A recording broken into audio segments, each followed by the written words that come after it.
starting off with my signature wave here in the empty Grow studio. Welcome to another episode of the Grow Podcast, and I hope you guys are ready for another great week of growing. I have some exciting news. I have some very exciting news. This past Sunday, after attending church, you know me, I'm definitely going to go to church.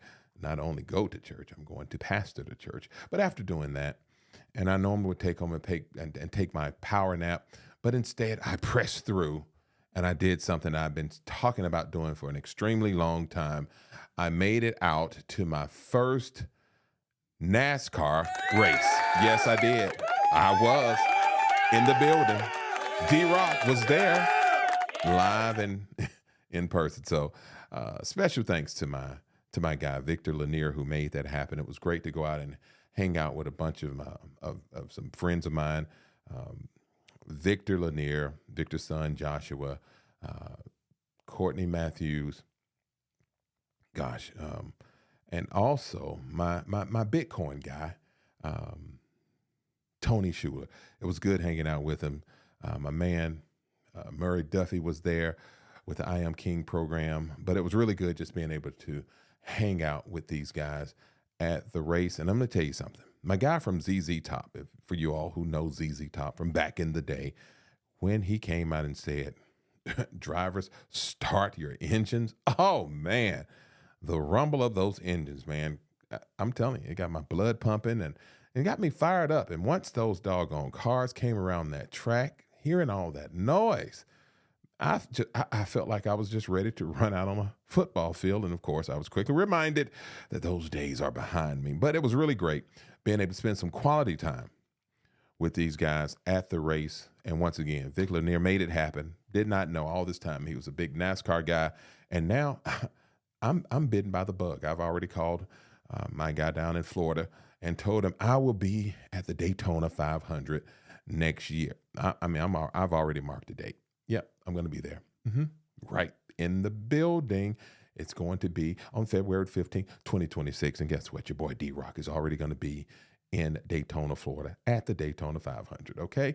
God's will, I will definitely be there. All this month on the Grow Podcast, I've been sharing Black history about just different Black Americans in the National Football League who broke those color barriers and just broke down barriers in that sport.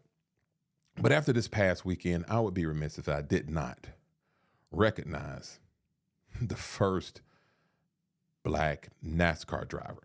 With that being said, I'm just going to share a little bit of Black history about the first Black NASCAR driver, and I just want you to be blessed by his story and just gain some knowledge from it, okay? The first Black NASCAR driver was Wendell Scott, born in Danville, Virginia on August the 29th, 1921. He served in the U.S. military during World War II as a mechanic.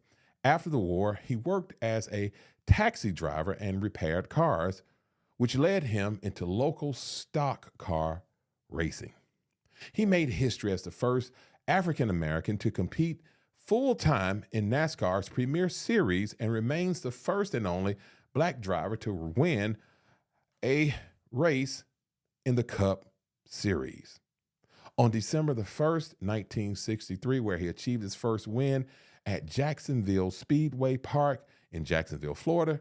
However, due to racial discrimination, officials initially gave the win to a white driver, and Scott wasn't officially credited until much later.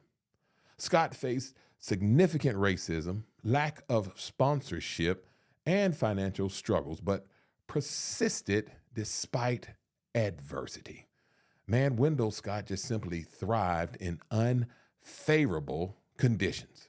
His story was the basis for the 1977 movie Greased Lightning, starring Richard Pryor. Wendell Scott was inducted into the NASCAR Hall of Fame in 2015, honoring his contribution to the sport. He retired from racing in 1973 due to injuries from a crash. Wendell Scott passed away on December 23rd, 1990, from spinal cancer. Though he never got the recognition he deserved during his lifetime, Scott's perseverance paved the way for future Black drivers in NASCAR, including Bubba Wallace, who I was cheering for this past weekend, who became the first Black driver since Scott to win a Cup Series in 2021.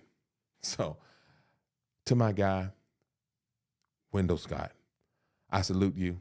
I appreciate your perseverance, your persistence on fighting through in order to make it possible for other Black drivers to be a part of the NASCAR family.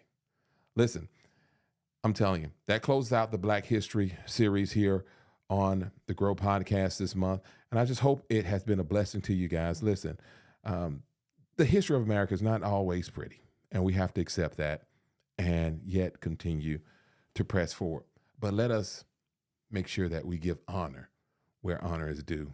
And I appreciate all of you who broke barriers in order to make this world a better place. Listen, I'm going to challenge you with this like I always do. Don't look to the left nor to the right, but keep your eyes fixed and focused on the Lord, okay? And while you're doing that, here's what I want you to do. Let's go, let's grow, and as always, let's keep it moving, people. Have a great week. God bless, and I'll see you next week right here on the Grow Podcast.